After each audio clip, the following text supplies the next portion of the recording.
Assalamualaikum warahmatullahi wabarakatuh. Alhamdulillah teman-teman dari Sabang sampai Merauke, dari Malaysia hingga Andalusia. Allah Subhanahu wa taala hanya menerima amalan yang berkualitas. Kualitas tertinggi dan paling mulia menurut Allah adalah takwa.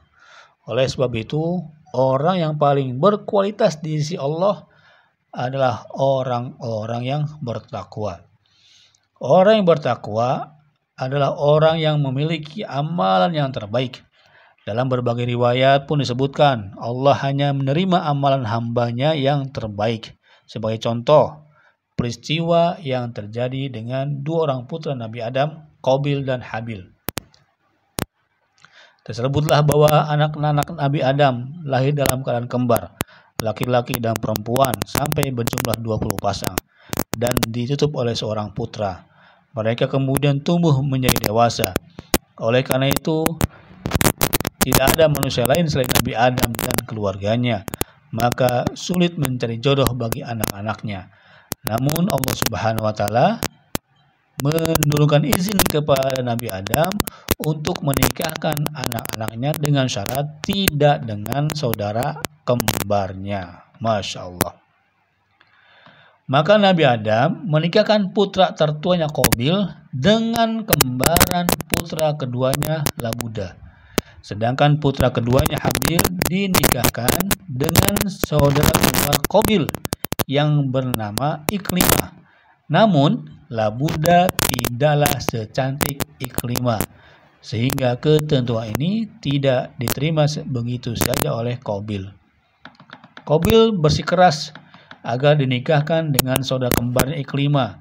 Akhirnya turunlah wahyu Allah untuk memecahkan persoalan ini. Qabil dan Habil disuruh untuk menyerahkan kurban yang diambil dari hasil usaha mereka masing-masing. Bagi yang diterima kurbannya, dialah yang berhak kawin dengan Iklimah. Qabil mempunyai usaha peternakan, sementara Habil berusaha di bidang pertanian. Masing-masing menyerahkan kurban mereka. Qabil menyerahkan hewan ternaknya dan Habil menyerahkan hasil pertaniannya.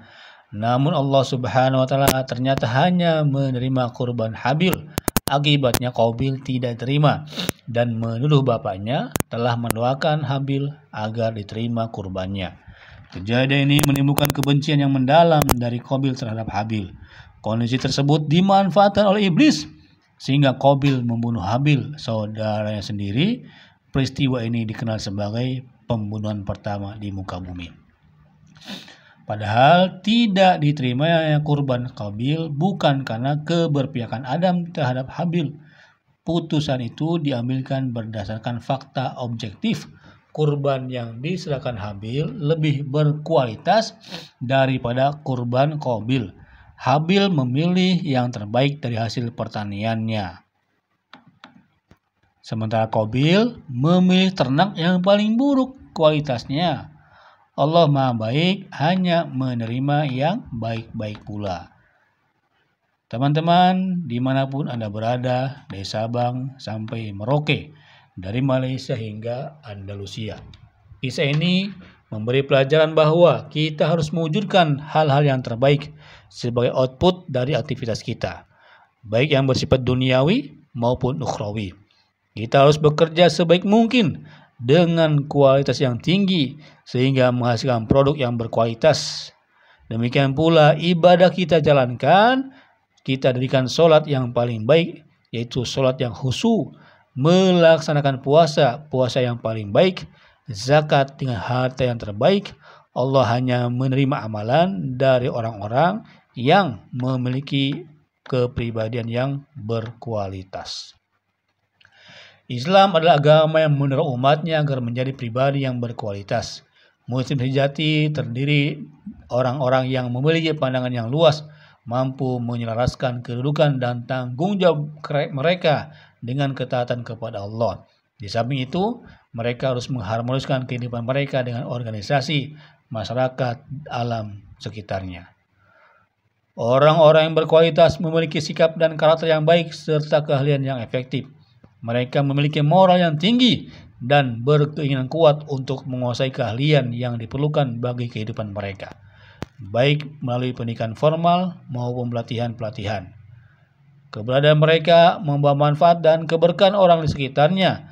Mereka merupakan inisiator bagi perkembangan bagi setiap organisasi yang digelutinya dan membawa perubahan yang positif. Islam adalah agama yang membenci orang yang malas dan tidak efektif.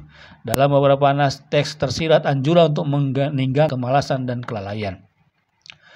Nabi sendiri pernah mengajarkan sebuah doa agar umatnya terhindar dari sifat-sifat yang membawa kehancuran. Ya Allah, aku berlindung kepadamu dari keluh kesah dan kesedihan. Aku berlindung padamu dari kelemahan dan kemalasan. Aku berlindung padamu dari utang piutang dan berada di bawah tekanan orang lain. Hadis riwayat Bukhari 6369. Terima kasih. Mudah-mudahan kisah ini memberikan inspirasi buat teman-teman semua. Tetap semangat dalam menjalani hidup dan istiqomalah dalam keadaan sampai husnul khotimah. Assalamualaikum warahmatullahi wabarakatuh.